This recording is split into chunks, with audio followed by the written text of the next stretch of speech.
hallelujah. Girls hit you, hallelujah. Girls hit you, hallelujah. Cause Uptown Funk don't give it to you. Cause Uptown Funk to you. Cause Uptown Funk don't give it to you. Saturday night and we in the spot. Don't believe me, just watch. Come on.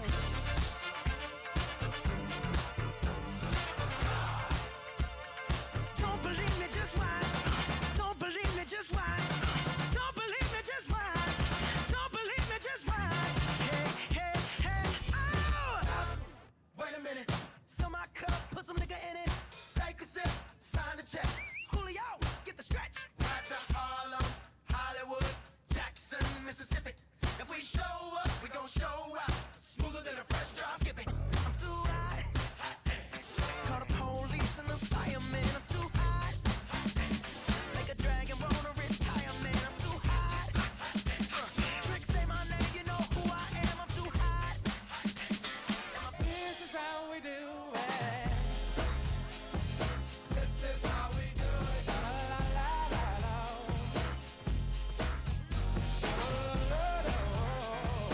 This is how we do it. This is how we do it. It's Friday night and I feel alright. The party's here on the west side, so I reach for my 40 and I turn it up. Designated driver, take the keys to my truck. Hit the shop cause I'm faded. Honey's in the streets, say money, yo, we made it. It feels so good in my hood tonight. The summertime skirts and the guys ain't canine. All the gangbangers forgot about the drive-by. You gotta get your groove on before you go get paid. So tip up your cup and throw your hands up and let me hear the party say, I'm kinda buzzed and it's all because this is how we do it. South Central does it like nobody does. This is how we do it. To all my neighbors, you got much flavor. This is how we do it. Let's flip the crack with the old school back. This is how we do it. This is how we do it. All hands are in the air and wave from here to there. If you're an OG Mack or a wannabe player, you see the hood's been good to me ever since I was a lowercase G. But now I'm a big G. The girls see I got the money, $100 bills, y'all. If you were from where I'm from, then you would know that I gotta get mine in a big black truck. You can get yours in a 6-ball. Whatever it is, the party's underway.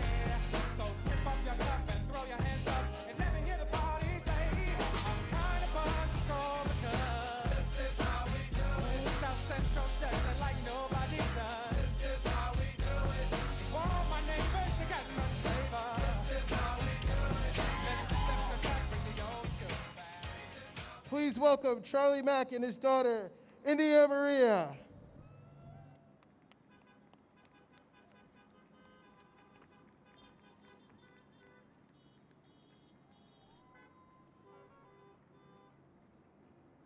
Here's your water. Thank you, thank you. Good afternoon, ladies and gentlemen. My name is Charlie Mack. Let me start by saying what an absolute honor it is for my daughter India and I to be here today.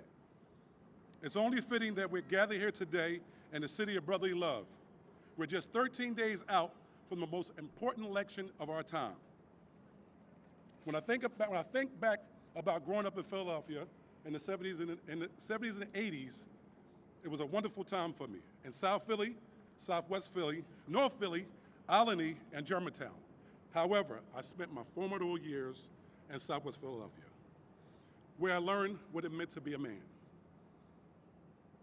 That's where I met my brothers. They would change my life forever. DJ Jazzy Jeff and the Fresh Prince, Will Smith.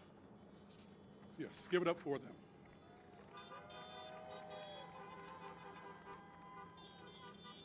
They took me from 57 from Woodland to London to Australia, from Australia to Africa.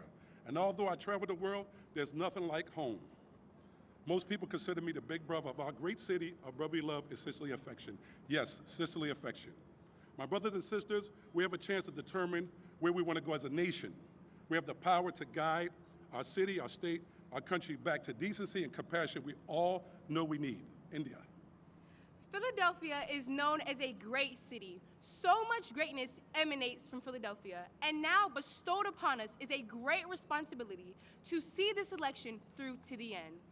13 days, 13 days, that's all the time we have left. Philadelphia and Pennsylvania can control that direction we go. But we have to work. We have to work. We have to knock on doors, make phone calls, and remind our friends and family of the importance of this election. Then we vote. On November 3rd, our voices will be heard. We must elect Joe Biden and Kamala Harris as the next president and vice president of the United States. Go ahead, India. Go ahead, India. Give it to him, India.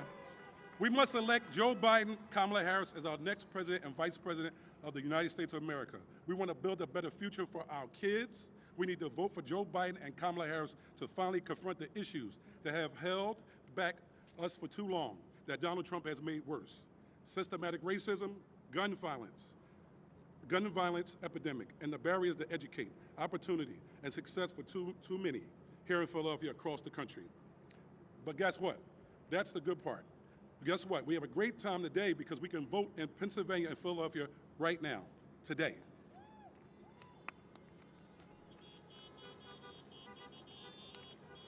We don't have to wait till November. We could do it right now. Right now in person. Y'all can vote right now today. Now, you may have heard otherwise, but I want y'all to know great things happen here in Philadelphia. Great things happen here in Philadelphia. Great things will happen in 13 days, and we're going to make it happen with our city and the birthplace of America when we cast our vote for Joe Biden and Kamala Harris. And with that, we have the extreme privilege of introducing a very great man. Ladies and gentlemen, please join us in welcoming the 44th President of the United States of America, Barack Obama! Woo!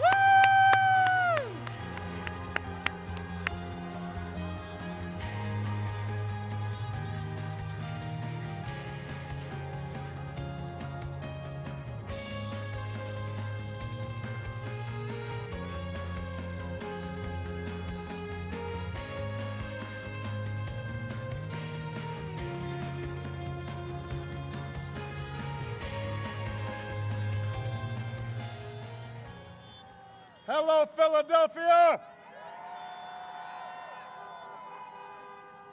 Man, it is good to be back in Pennsylvania. What beautiful weather we got here, a little Indian summer.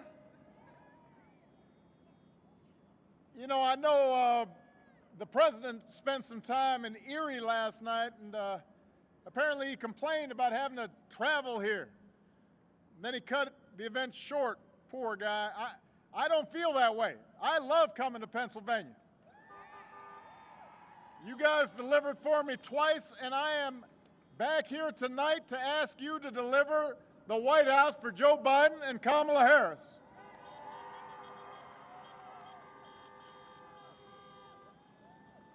I want to thank Mr. Philadelphia, Charlie Mack, his daughter, India Marie. What an outstanding young lady she was. Those of you who are fathers and have daughters, you know how that feels when you see your daughters just shining. I know a little bit about that. And it was great to see Representatives Brendan Boyle, Mary Gay Scanlon, Governor Tom Wolf, Attorney General Josh Shapiro, Mayor Jim Kenney.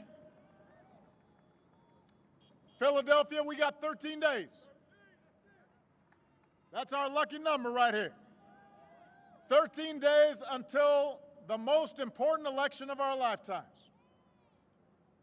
And you don't have to wait for November 3rd to cast your ballot. You've got two ways to vote right now. Number one, you can vote early in person through next Tuesday. How many people, anybody here voted early already?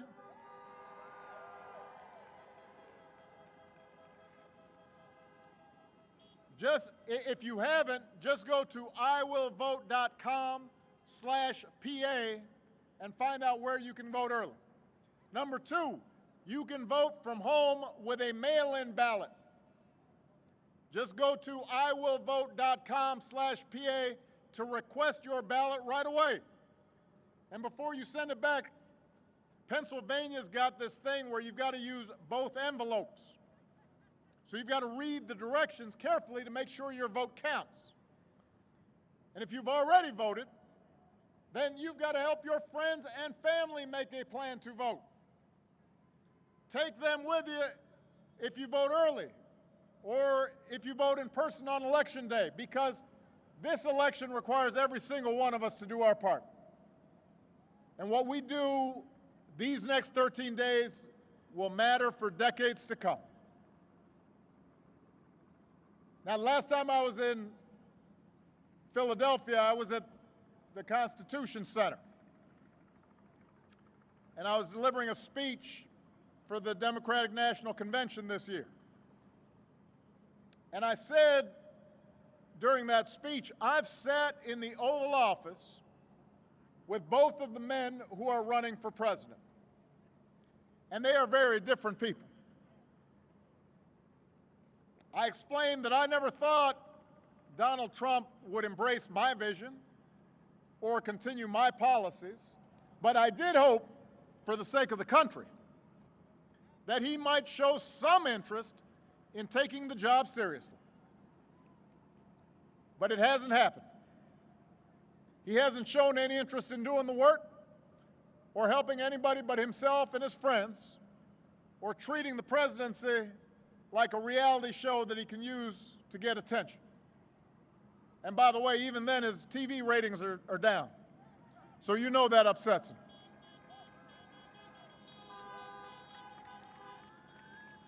But the thing is, this is not a reality show, this is reality. And the rest of us have had to live with the consequences of him proving himself incapable of taking the job seriously. At least 220,000 Americans have died.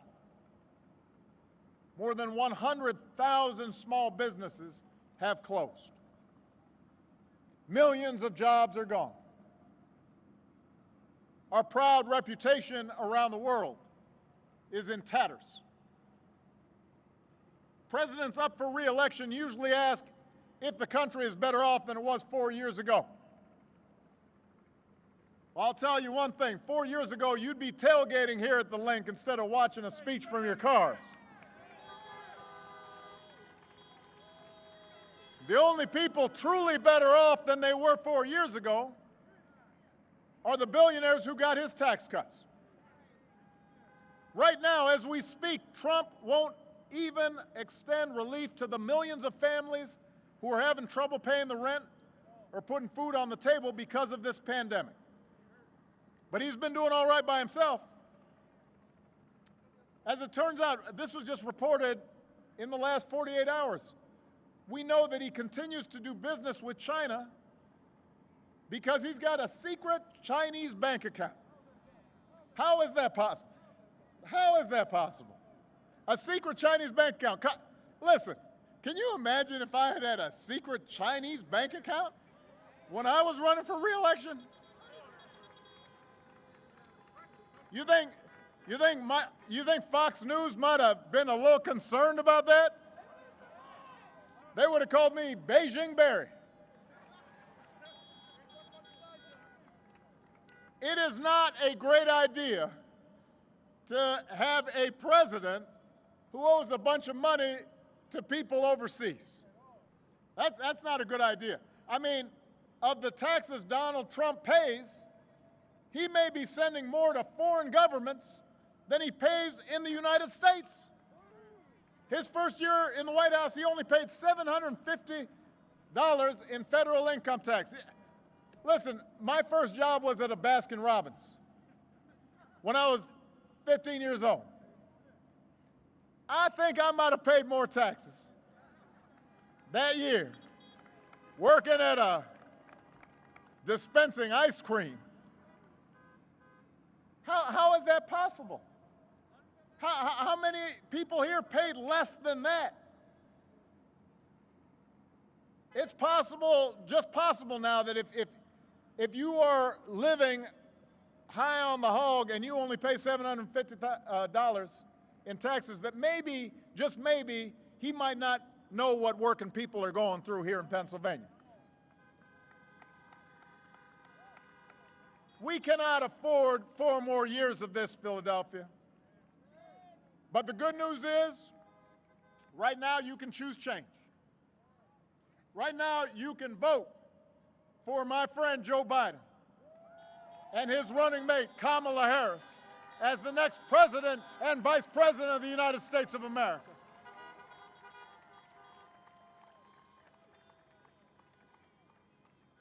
Now, Joe's no stranger to here. He's a native son, scrappy kid from Scranton. You know him, and you know he knows you. But let me tell you how I came to know him and how I came to love him. 12 years ago, when I chose Joe Biden as vice president, as my vice presidential running mate, I didn't know Joe all that well. We had served in the Senate together, but we weren't super close. He and I came from different places. We came from different generations. But I came to admire Joe as a man who has learned early on to treat everybody he meets with dignity and respect. Living by the words his parents taught him, no one's better than you, Joe, but you're better than nobody. And that empathy, that decency, that belief that everybody counts, that's who Joe is. That's who he'll be. And I can tell you the presidency doesn't change who you are, it reveals who you are. And Joe has shown himself to be a friend of working people.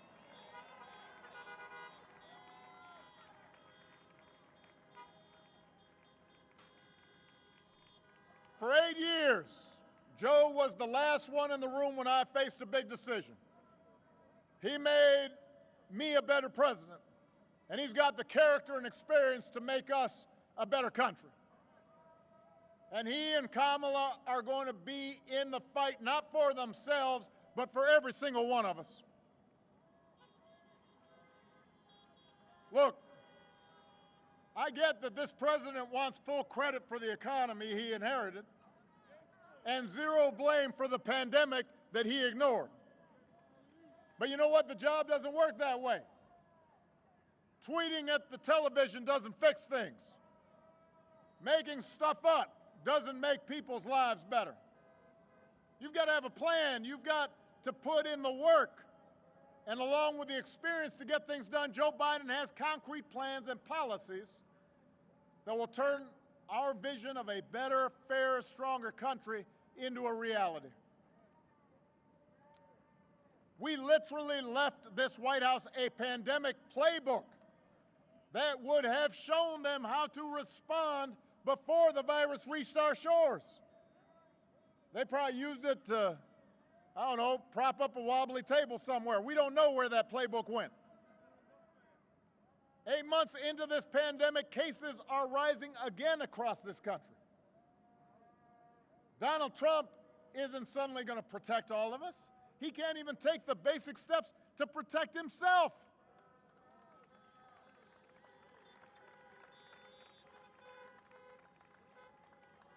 Just last night, he complained up in Erie that the pandemic made him go back to work. I'm quoting here.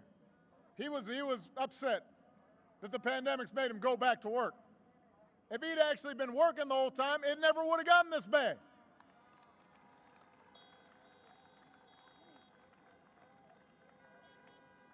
So look, here's the truth.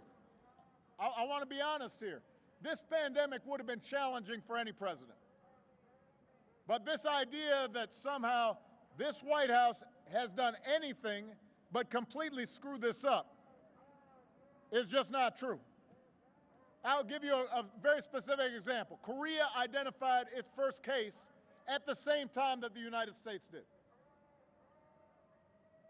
At the same time. Their per capita death toll is just 1.3% of what ours is. In Canada, it's just 39% of what ours is. Other countries are still struggling with the pandemic, but they're not doing as bad as we are because they've got a government that's actually been paying attention. And that means lives lost, and that means an economy that doesn't work. And just yesterday, when asked if he'd do anything differently, Trump said, not much. Really? Not much? Nothing you can think of that could have helped some people keep their loved ones alive? So Joe's not going to screw up testing. He's not going to call scientists idiots.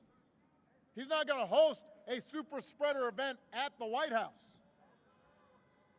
Joe will get this pandemic under control with a plan to make testing free and widely available, to get a vaccine to every American cost-free, and to make sure our frontline heroes never to ask other countries for the equipment they need. His plan will guarantee paid sick leave for workers and parents affected by the pandemic, and make sure that the small businesses that hold our communities together and employ millions of Americans can reopen safely. You know, Donald Trump likes to claim he built this economy, but America created 1.5 million more jobs in the last 3 years of the Obama-Biden administration than in the first 3 years of the Trump-Pence administration. How you figure that? And that was before he could blame the pandemic. Now, he did inherit the longest streak of job growth in American history, but just like everything else he inherited, he messed it up.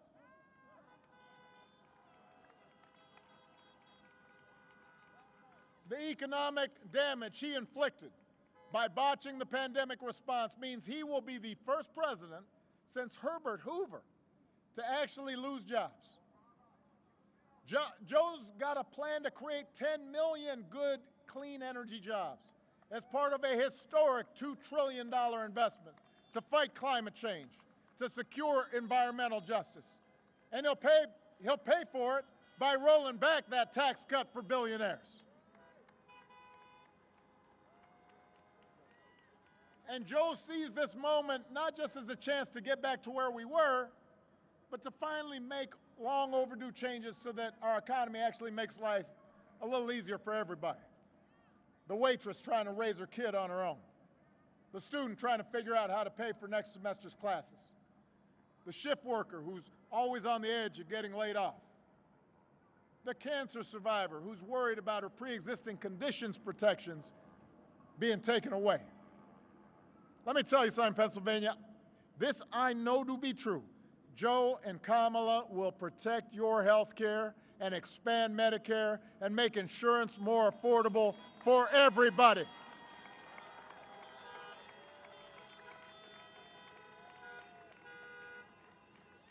You know, Republicans love to say right before an election that they'll protect your pre-existing conditions. Now, Joe and I actually protected your policies to make sure people with pre-existing conditions could get health insurance and have coverage. We did it through something called the Affordable Care Act, AKA Obamacare. And Republicans tried to repeal or undermine it more than 60 times. And when they've been asked about it, they keep on promising, we're going to have a great replacement. They said, it's coming. It's been coming in 2 weeks for the last 10 years. Where is it? Where is this great plan to replace Obamacare? They've had 10 years to do it. There is no plan. They've never had one. Instead, they've attacked the Affordable Care Act at every turn, driving up costs, driving up the uninsured. Now they're trying to dismantle your care in the Supreme Court as we speak, as quickly as they can, in the middle of a pandemic, with nothing but empty promises to take its place. It's shameful. The idea that you would take health care away from people at the very moment where people need it most, what is the logic of that? There is no logic. Joe knows that the first job of a president is to keep us safe from all threats, foreign, domestic, or microscopic. When the daily intelligence briefings flash warning signs about a virus, A president can't ignore him. He can't be AWOL. Just like when Russia puts bounties on the heads of our soldiers in Afghanistan, the commander-in-chief can't be missing in action. I can tell you this, Joe Biden would never call the men and women of our military suckers or losers. Who does that? He knows these heroes are somebody's children, somebody's spouse, somebody's dad or mom. He understands that. And he's going to restore our standing in the world because he knows that America's true strength comes from setting an example that the world wants to follow. A nation that stands with democracy, not dictators. A nation that can mobilize and inspire others to overcome threats like climate change and terrorism and poverty and disease. And with Joe and Kamala at the helm, you're not going to have to think about the crazy things they said every day. And that's worth a lot. You're not going to have to argue about them every day. It just won't be so exhausting.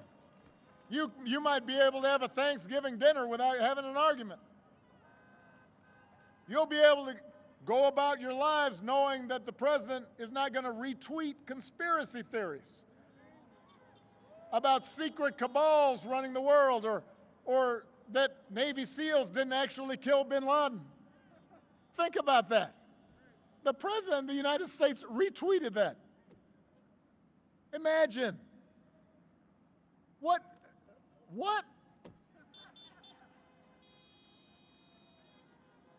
We're not going to have a president that goes out of his way to insult anybody who doesn't support him or threaten them with jail. That's not normal presidential behavior. We wouldn't tolerate it from a high school principal. We wouldn't tolerate it from a coach. We wouldn't tolerate it from a coworker. We wouldn't tolerate it in our own family except for maybe crazy uncle somewhere, you know. Yeah, he's I mean, why would we expect and accept this from the President of the United States? And why are folks making excuses for that? Oh, well, that's just him. No. There are consequences to these actions. They embolden other people to be cruel and divisive and racist. And it frays the fabric of our society. And it affects how our children see things. And it affects the ways that our families get along. It affects how the world looks at America. That behavior matters. Character matters.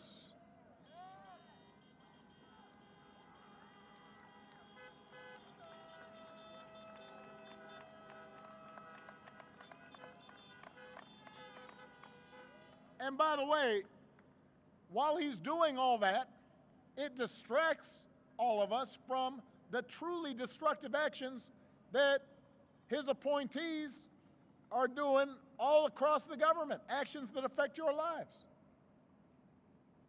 You know, the Environmental Protection Agency that's supposed to protect our air and our water is right now run by an energy lobbyist that gives polluters free rein to dump unlimited poison into our air and water. The Labor Department, that's supposed to protect workers and their rights. Right now it's run by a corporate lobbyist who's declared war on workers. Guts protections to keep essential folks safe during a pandemic. Makes it easier for big corporations to shortchange them on their wages.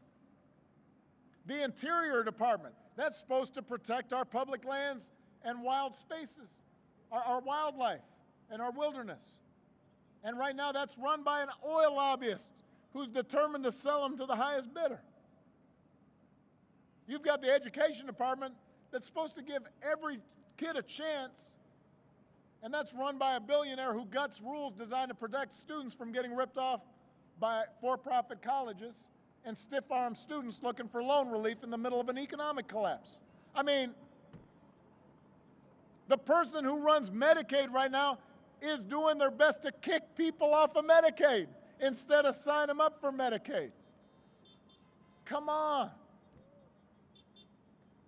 When Joe and Kamala are in charge, they're not going to surround themselves with hacks and lobbyists, but they're going to appoint qualified public servants who actually care about looking out for you, for your job, for your family, for your health, for your security, for your planet. And that, more than anything, is what separates them from their opponents. They actually care about every American, including the ones that don't agree with them. And they're going to fight for you every day. They care about you, and they care about this democracy. They believe in a democracy. The right to vote is sacred, and that we shouldn't be making people wait in line for 10 hours to cast their ballot. We should be making it easier for everybody to vote.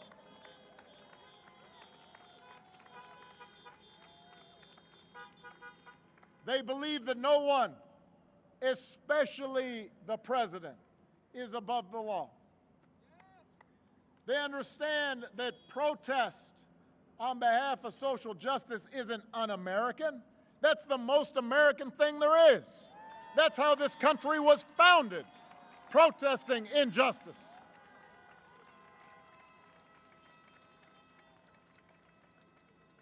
They understand we don't threaten our political opponents, threatening to throw them in jail just because we disagree with them. They understand that our ability to work together to solve big problems like a pandemic depends more than on just photo ops. It depends on actually learning the facts and following the science and not just making stuff up whenever it's convenient. Our democracy is not going to work if the people who are supposed to be our leaders lie every day and just make things up. I mean, and we've just become numb to it. We just become immune to it. Every single day, fact checkers can't keep up.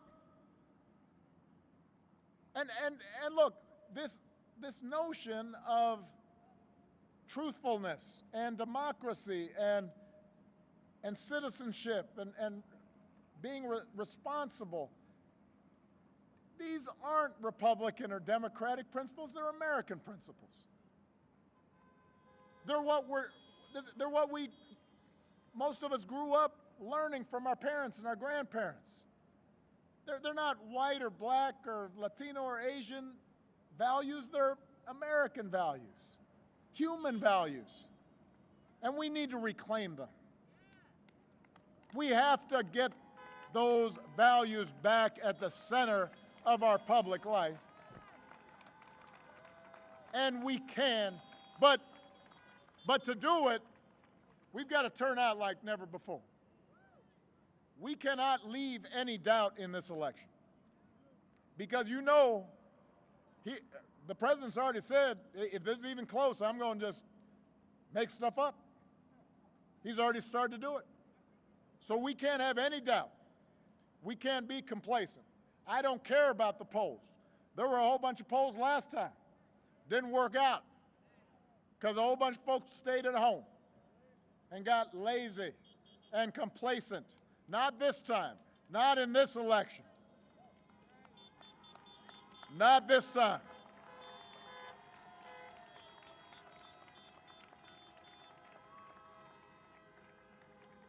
Listen, I understand why a lot of Americans can get frustrated by government and can feel like it doesn't make a difference. Even supporters of mine, during my 8 years, there were times where stuff we wanted to get done didn't get done, and people said, well, you know, gosh, if Obama didn't get it done, then, you know, maybe it's just not going to happen. Look, government is not going to solve every problem. It's true. Every elected official is going to make some mistakes. This is a big, complicated country, and the system's designed so that change happens slowly. It doesn't happen overnight. And believe me, I've got firsthand experience with the way Republicans in Congress abuse the rules to make it easy for special interests to stop progress.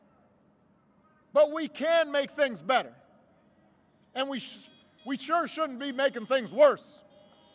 A president by himself can't solve every challenge in a global economy, but if we've got Joe Biden and Kamala Harris in the White House and a House and Senate that are focused on working people, it can make a difference and get millions of people the help they need.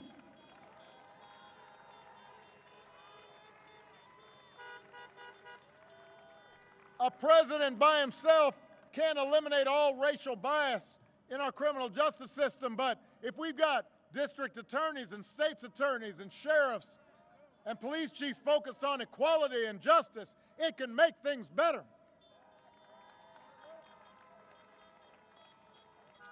In Pennsylvania, you just got to flip 9 seats in your state house, just 5 seats in your state senate to give Democrats control and new life for policies that will make a real difference to working families right now. It can make things better. And in the end, Pennsylvania, that's what voting's about. Making things better. Not making things perfect, but putting us on track so that a generation from now we can look back and say, things got better starting now. And that's what voting's about. Voting's about using the power we have and pooling it together to get a government that's more concerned and more responsive and more focused on you and your lives and your children and your grandchildren and future generations. And the fact that we don't get 100% of what we want right away is not a good reason not to vote. It means we've got to vote and then get some change and then vote some more and then get some more change and then keep on voting until we get it right. And we will never come close to seeing what it would be like if everybody voted. When I hear people saying, well, I don't know, your voting doesn't make a difference. We don't know because usually no more than half the people who could be voting vote. We get 50, 55% of people voting, and then people say, well, look, you know, not enough change happened. Well, imagine what would happen if 60% voted. What about 70%?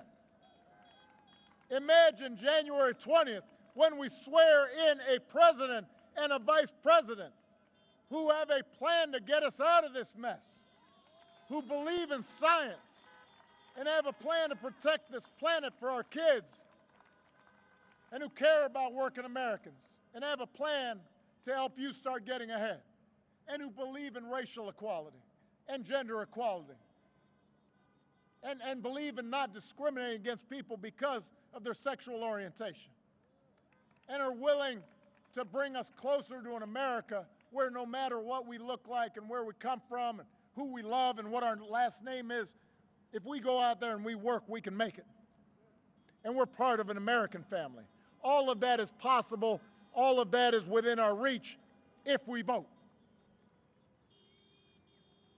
Because let me tell you something, Pennsylvania, some people ask me sometimes, they say, man, how have you been able to take it these last 4 years, just watching all this? How do you keep your spirits up? And I tell them, I say, look, for all the times these last 4 years that we've seen our worst impulses revealed, we've also seen what our country can be at its best. We've seen folks of every age and background who've packed city centers and airports and town squares just so families wouldn't be separated, so another classroom wouldn't get shot up, so our kids wouldn't grow up on an uninhabitable planet. We've seen Americans of all races joining together to declare in the face of injustice that Black Lives Matter, no more but no less, so that no child in this country feels the continuing sting of racism. We've seen folks, our essential workers, our healthcare workers risking their lives day in, day out to save somebody else's loved ones. We've seen people volunteer and contribute to help those who are having an especially difficult time right now. That's true in Pennsylvania. That's true all across the country. America is a good and decent place. But we've just seen so much noise and nonsense that sometimes it's hard for us to remember. Philadelphia, I'm asking you to remember what this country can be, what it's like when we treat each other with respect and dignity, what it's like when our elected officials actually behave responsibly. I'm asking you to believe in Joe's ability, in Kamala's ability to lead this country out of these dark times and help us build it back better. Because we can't abandon those who are hurting right now. We can't abandon the children who aren't getting the education they need right now. We can't abandon those protesters who inspired us. We've got to channel their activism into action. We can't just imagine a better future. We've got to fight for it. We've got to out-hustle the other side. We've got to outwork the other side. We've got to vote like never before and leave no doubt. So make a plan right now for how you're going to get involved and vote. Do it as early as you can. Tell your family, tell your friends how they can vote. Don't stop with Joe and Kamala. Make sure you vote all the way down the ticket. And if we pour all our efforts into these 13 days, if we vote up and down the ticket like never before, then we will not only elect Joe Biden and Kamala Harris, we will also leave no doubt about what this country that we love stands for.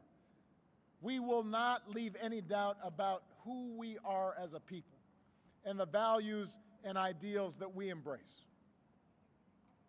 What Lincoln called the better angels of our nature, those are still in us. We see them operating every single day. We see them in neighborhoods. We see them in churches and synagogues and mosques and temples. We see them in people helping out a neighbor. We see them inside our own families. We see that what is best in us is still there. But we've got to give it voice. And we've got to do it now. So let's get to work, people. Let's bring this home. I love you, Philadelphia. Honk if you're fired up. Honk if you're ready to go. Are you fired up? Are you ready to go? Are you fired up? Are you ready to go? Let's go make it happen. I love you, Philadelphia. Thank you. I love you. Come on.